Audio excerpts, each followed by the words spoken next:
Education has to always proceed from the question why.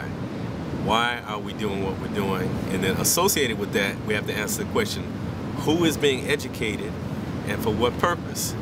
And so for me, the fundamental contradiction with Detroit public schools and with most public schools throughout the United States is that the education proceeds from a Eurocentric viewpoint and proceeds with the objective of preparing people basically to be functionaries or employees within the existing power structure.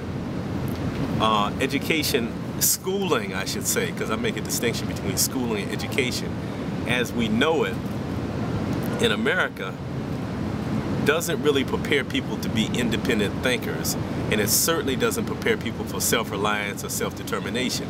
So for African people in America, for those of us who are striving to be self-reliant and self-determining to control our own destiny, then we need a form of education that first of all immerses us in our own historical experience so that we can understand why we're in the situation we're in now, what has been tried in the past to alleviate the conditions that we faced, what things were successful, what things were not so successful. And then we have a grounding. If we're only educated in the history of people from Western Europe, then we don't really have any kind of grounding in our own experience. And so it compels us to work on behalf of white people. And so that's a major problem. So I think that the fundamental flaw in Detroit public schools is that they don't have those fundamental questions answered in a way that functions in the best interest of African people. That's been done. And in fact, let me give you some history.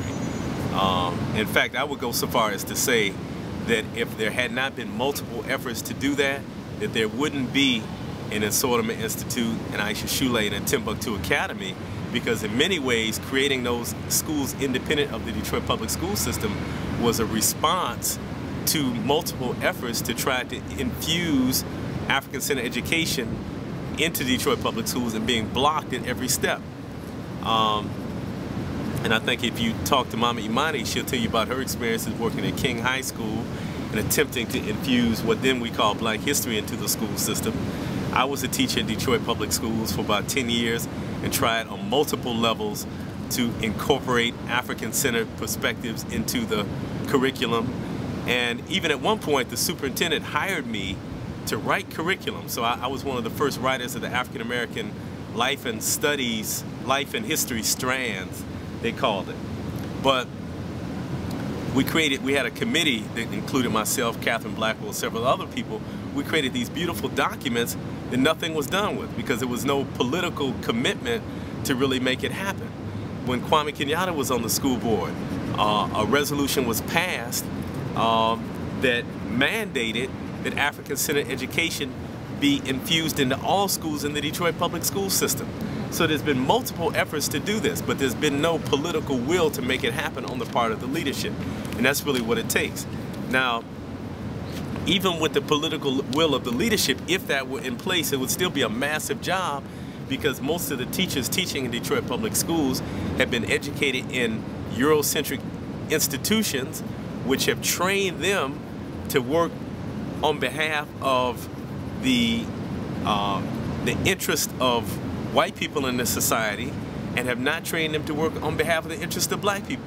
That's not to say that, you know, there aren't many teachers in Detroit public schools who want to make sure that black children have a good foundation in reading, writing, and science and what have you, but the cultural perspective that they've been trained from compels them to teach children from a Eurocentric perspective, because for the most part, that's all they know. The thing about African-centered education, though, is it's not just a curriculum on a piece of paper. You can't just hand that to a teacher and say, teach it. There has to be a process of African-centered personal transformation that takes place so that the teacher even has the perspective from which to teach the information. So there has to be willingness on the part of the leadership and willingness on the part of the teachers to make it happen. And I haven't seen that. I haven't seen that willingness on a large level. There are individual teachers and perhaps individual administrators who are struggling to make it happen, but not on a system-wide basis. I have tried that, but not in recent times. And the reason I'm not trying it now is because, again, I don't see the political will of the people either on the board or in the leadership of the school system to do it. So rather than invest a lot of time in trying to change a system that people don't want to change in that way, I think the larger contribution I can make is by building and continuing to build an institution that can serve as a model of how this can be done. And then for those educators who are interested in adopting African-centered processes or African-centered strategies for educating children, then we can share what we've developed with them. But as far as trying to get into the Detroit public school system and change it around, I think it's a losing battle. And again, I'm saying this based on decades of history. And even before I became an activist, going as far back as the early 1960s, Imari Obadele was challenging the Detroit public school system on the role of African people within the history textbooks. And so when you talk about baby steps, this struggle has been going on in Detroit for at least 50 years.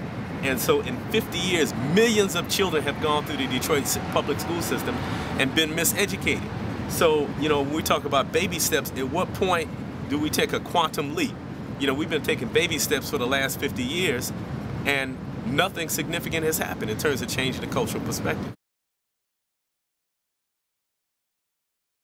I think as the discussion takes place about how to reform education in Detroit, that African-centered education needs to be in the forefront of that conversation, absolutely. It takes a certain amount of political clout to get us to create systemic change. You know, one or two people generally don't do it. So it would take organizing and having large numbers of people advocating for this so that it couldn't be swept under the rug again. I'm old enough to have seen a time in Detroit public schools in the 1970s when there was a massive amount of parental involvement, where you couldn't go to a region meeting or you couldn't go to a school board meeting without having dozens or hundreds of parents there who were concerned about the future of the Detroit public schools. And that was part of a larger movement in the black community to create, you know, positive change for our people. But as a direct result of COINTELPRO, the organizations that were fighting to empower the black community were undermined. And so now in this post kind of 1960s, 1970s environment that we live in, where we don't have really many effective mechanisms for organizing our people and mobilizing them to work on their own behalf, then we have a void that's been created. And so in that void, you have people who step in and who advance ideas which are really more representative of the corporate structure in American society, rather than ideas that come from the grassroots and really represent the best aspirations for the black community.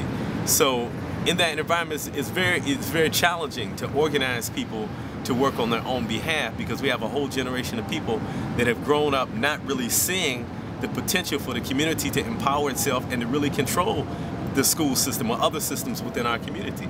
So it's, you know, in many ways it's an uphill battle, but nonetheless, the battle still has to be waged. And I think that proponents of African-centered education need to be more vocal, need to be more involved in this struggle, you know, for the change in the larger system, not just in the schools that we have created. But the problem is the few schools that we have now are struggling for their survival. So, you know, people can't fight on all fronts. So it's very difficult for me to maintain the school that I run and still be in the forefront of waging a battle to reform the Detroit public schools. But it's certainly something that needs to be done.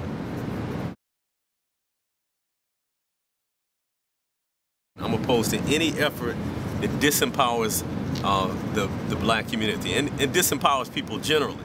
I think that people need to be able to elect representatives that run the school system, you know, just as we elect city council members or we elect county commissioners to run those various aspects of government. I think that anytime we amass power in one or two people and we undermine democratic institutions, that's a bad idea.